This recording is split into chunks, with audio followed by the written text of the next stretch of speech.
Lors de son célèbre voyage, Justin Trudeau a bien vendu en Inde l'immigration au Canada.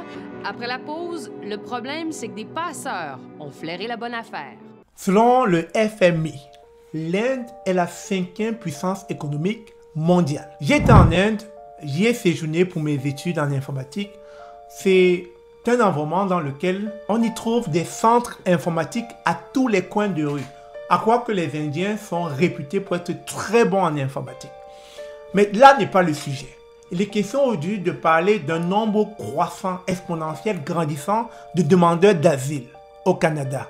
Selon l'enquête de Radio-Canada, le nombre en 3 ans, de 2016 à 2019, du nombre de demandeurs d'asile indiens est passé de 300 à 5000 demandeurs d'asile. Aujourd'hui, on se pose donc la question, pourquoi le système d'immigration canadienne a dérapé? Pourquoi c'est devenu perméable? Pourquoi c'est boiteux? C'est tout simplement, quand on y prend juste une minute, le temps de réfléchir et surtout d'aller à la source, d'aller rechercher d'où est partie la cause, on se rend compte qu'il y a eu quand même une entrée massive des Indiens au Canada, que ce soit par le permis d'études ou encore le permis de travail ou encore ces nombreux demandeurs d'asile. On peut comprendre aujourd'hui que le système d'immigration n'a pas pu contenir tous ces gens. Mais là où le bas blesse, il y a des passeurs. C'est un grand réseau. Et dans ce réseau, on se rend compte, d'après enquête de Radio-Canada, qu'on demande 20 000 $ canadiens à certains Indiens pour qu'ils puissent rentrer ici avec un visa visiteur. Et qu'une fois ici, ils pourront faire la demande d'asile. Bien sûr, dans les 20 000, il y a un package. Le package prend en compte le billet d'avion, le visa et surtout les contacts que ces différents visiteurs vont trouver à Montréal. Et une fois ces visiteurs indiens devant le douanier, on leur donne une ligne de conduite, c'est-à-dire le motif pour lequel ils feront la demande d'asile. Et très généralement, les douaniers disent que les motifs sont les mêmes. Les motifs qui reviennent tout le temps sont qu'il a tué une vache et qu'il est pourchassé par la population indienne. Vous savez que la vache en Inde est considérée comme un dieu. Donc, on n'a pas le droit de faire du mal à une vache. J'étais à Hyderabad. Lorsqu'une vache traversait le chemin ou la route, on s'arrêtait, on attendait que la vache traverse complètement avant de circuler. Et un autre motif, ces visiteurs indiens disent qu'ils sont partisans politiques et que dans leur pays, lorsque vous êtes partisan du parti d'opposition, vous êtes très souvent persécuté par le pouvoir en place et donc ils craignent pour leur vie. Et le troisième motif que les agents de douane nous ressortent, c'est que souvent ces visiteurs indiens disent qu'on leur a proposé de vendre de la drogue. Des groupes criminels sont arrivés dans leur village et leur ont proposé de vendre la drogue et ils n'étaient pas à l'aise avec et puis ils se sont vus persécutés et aussi parfois pourchassés à mort. Et du fait qu'ils craignaient pour leur vie, c'est la raison pour laquelle ils ont demandé l'asile au Canada une fois à leur arrivée. Alors sans plus tarder, je vous laisse suivre ce documentaire que vous allez trouver intéressant et cela vous permettra de mieux comprendre ce réseau derrière les demandes d'asile venant de la communauté indienne. On est en octobre 2015. Un avion arrive d'Inde avec à son bord un homme de 28 ans et sa conjointe. Devant les douaniers, il présente un faux passeport et demande immédiatement l'asile. Un agent frontalier nous raconte au téléphone ce qu'il s'est passé. Il nous a dit que sa vie était en danger en Inde, mais il n'avait pas de document qui permettait d'établir formellement son identité. Dans ces cas-là, la loi nous permet d'arrêter et de détenir un individu pour déterminer son identité. Cet homme s'appelle Pintu Patel. Il est immédiatement placé en détention provisoire, le temps pour les agents d'immigration de pouvoir l'identifier. Des agents fouillent ses 2 téléphones. Ils y trouvent alors des choses surprenantes. Au total, plus de 150 photos de passeport, des photos de documents de voyage et aussi des visas. À partir de ce moment-là, on a eu des doutes sur M. Patel et on l'a référé aux enquêtes criminelles. On pense alors qu'on est face à un passeur, une personne qui, en fait, facilite le passage d'autres personnes. Pintu Patel plaide coupable à 2 infractions à la loi sur l'immigration et la protection des réfugiés pour avoir organisé l'entrée illégalement au Canada de citoyens indiens. Il est finalement condamné en 2018 à 6 ans de prison et dans son jugement, le juge indique qu'il a fait partie d'une organisation criminelle, sophistiquée et spécialisée dans la production de documents de voyage. Un réseau qui, visiblement, a su profiter de l'attrait du Canada pour organiser l'arrivée au Québec de nombreux Indiens qui viennent y demander l'asile.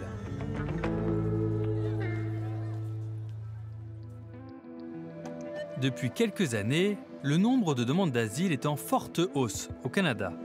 On en comptait plus de 60 000 en 2019 et la moitié d'entre elles sont faites au Québec. En 2017 et 2018, des milliers de familles haïtiennes et nigérianes sont arrivées par le chemin Roxham en quête d'une meilleure vie au Canada. Mais depuis peu, une nouvelle tendance a vu le jour. On est passé, au Québec, de 300 à 5 000 demandeurs d'asile provenant d'Inde en 4 ans. Une hausse qui a propulsé l'Inde en tête du classement des demandeurs d'asile par pays de naissance. Nous avons cherché à connaître l'intérêt de ces familles, les raisons de leur arrivée au Canada et les conditions qui les ont poussées à quitter l'Inde. Pour mieux comprendre, nous avons discuté avec une prof de français en Inde. Évidemment, la visite de M. Trudeau, finalement, ça a souligné un tout petit peu toute cette politique canadienne et québécoise d'accueil. L'année d'avant, il y a eu au moins 3 fois des pubs, même dans des journaux, des quotidiens dans la langue régionale pour l'immigration au Canada. Donc oui, on en parle facilement et tout le monde sait que c'est plus accueillant dans cette partie du monde qu'ailleurs peut-être. Cet intérêt pour le Canada a cependant son lot de conséquences. Durant nos recherches, nous avons appris des choses troublantes. Ce qu'on se fait dire dans Parc Extension en général, c'est que les familles payent peut-être entre 20 000, peut-être 50 000 à quelqu'un là-bas qui va lui obtenir le visa. Puis donc un visa visiteur, quand il arrive ici, il demande l'asile à l'aéroport généralement. Anne-Marie Bellemare est travailleuse sociale dans le quartier de Parc Extension à Montréal. Depuis plusieurs années, elle a constaté une forte augmentation du nombre de familles indiennes qui sont arrivées à Montréal en passant par des intermédiaires en Inde. Moi, pour être dans le milieu depuis plus de 20 ans, oui, il y a des réseaux qui sont organisés pour préparer les familles à venir ici. Puis oui, c'est sûr qu'on leur vend du rêve, puis ça coûte très, très cher, dépendamment des pays. Là. Moi et quelques autres travailleurs dans la santé dans le quartier de Parc Extension, on pense qu'il y a une sorte de, je ne sais pas quel mot utiliser, une mafia ou un réseau de passeurs qui sont experts à faire venir des gens et qui souvent vont être des demandeurs d'asile. Ce médecin montréalais rencontre chaque jour de nombreuses familles indiennes. Il se questionne sur les véritables raisons qui amènent certains demandeurs d'asile au Québec. Moi, je suspecte qu'il y a beaucoup de migrants économiques qui se présentent comme des demandeurs d'asile. Ces doutes et l'existence d'un réseau de passeurs nous ont été confiés par plusieurs organismes et experts que nous avons interrogés. Nous avons aussi rencontré cet homme. Ce père de famille a quitté l'Inde et l'État du Pendjab en janvier 2019. Il ne veut pas être identifié, car sa demande d'asile est toujours en cours de traitement, mais il nous confirme avoir fait appel à un intermédiaire. Je rencontrais des difficultés en Inde. J'ai obtenu mon visa par le biais d'un agent. Je lui ai donné de l'argent, à peu près 20 000 $. Je possédais un terrain. Je l'ai vendu afin de rassembler cette somme d'argent. Il ne veut pas nous en dire beaucoup plus sur les raisons qui l'ont poussé à quitter son pays. Sa vie aurait été en danger, mais il reconnaît que le choix du Québec n'était pas le sien. Je ne savais rien à propos du Canada. L'agent m'avait laissé entendre que le Canada serait mieux pour nous. Sinon, je lui aurais demandé de me donner un visa pour tout autre pays dans la mesure du possible. Il m'a affirmé que ce serait plus facile de nous délivrer un visa pour le Canada. En échange de plusieurs dizaines de milliers de dollars, ces passeurs fournissent une trousse complète à leurs clients indiens. On y retrouve des billets d'avion, un visa, des contacts à Montréal, mais aussi un scénario à répéter devant les douaniers. Ces histoires seraient souvent les mêmes. C'est ce que nous confie un agent des services frontaliers. On connaît le modus operandi. Ils nous disent qu'ils ont tué accidentellement une vache, qu'ils ont été pourchassés et qu'ils ont dû quitter leur village. Il y a aussi des partisans ou des opposants d'hommes politiques. Ou encore, on nous dit que des criminels sont venus dans le village, qu'ils ont voulu que je vende la drogue, j'ai refusé et je me suis enfui. Mais une fois arrivés ici, au Québec, tout ne se passe pas comme prévu pour ces demandeurs d'asile. On a l'impression, en fait, qu'ils se sont fait un peu flouer dans le sens que les gens qui ont préparé leur voyage leur ont pas dit exactement comment ça allait se passer ici. Plusieurs nous disent qu'ils pensaient juste obtenir les papiers très facilement en quelques mois. Puis, ben, c'est pas ça. Comme nous l'explique Anne-Marie Bellemare, ces familles sont face à un vrai parcours du combattant, surtout qu'elles ont parfois dû faire un choix déchirant. Certaines familles ont laissé 1 ou 2 enfants en Inde. C'est ce qui leur a été demandé par des intermédiaires afin d'obtenir plus facilement un visa pour le Canada. Immigration craint tout le temps que quelqu'un qui veut venir ici comme visiteur ne reparte pas et demande l'asile ou autre chose. En tout cas, moi, je suis parent. Ça serait la meilleure façon de s'assurer que je revienne. C'est de dire, bien, vous avez vos enfants au pays. Ces familles pourraient attendre longtemps avant peut-être de pouvoir faire venir leurs enfants au Canada. Avec l'augmentation importante du nombre de dossiers ces dernières années, mais aussi l'impact de la pandémie, les délais d'attente pour ces demandeurs d'asile ont explosé. Et au moment où on se parle, c'est plus de 2 ans qu'on doit attendre pour recevoir cette convocation devant la section de protection des réfugiés pour être entendu. Alors à cela, si on ajoute les délais d'appel, les délais de contestation à la Cour fédérale, dont il peut s'écouler, dans certains cas, 3, 4 ou même 5 ans. Stéphane Enfield est un avocat spécialiste en immigration. Il nous explique que ces longs délais ont cependant un avantage pour ces demandeurs d'asile. Pendant ce temps-là, bien évidemment, les gens ont la possibilité de demander un permis de travail, renouveler ce permis de travail, envoyer de l'argent, évidemment, dans le pays d'origine. Alors, c'est sûr que pour certains, ça peut être, disons, avantageux d'entreprendre cette procédure-là. Le taux de refus des demandes d'asile visant les Indiens ces dernières années est cependant parmi les plus élevés. Bien, la moyenne générale tourne autour de 50 %, donc 1 sur 2.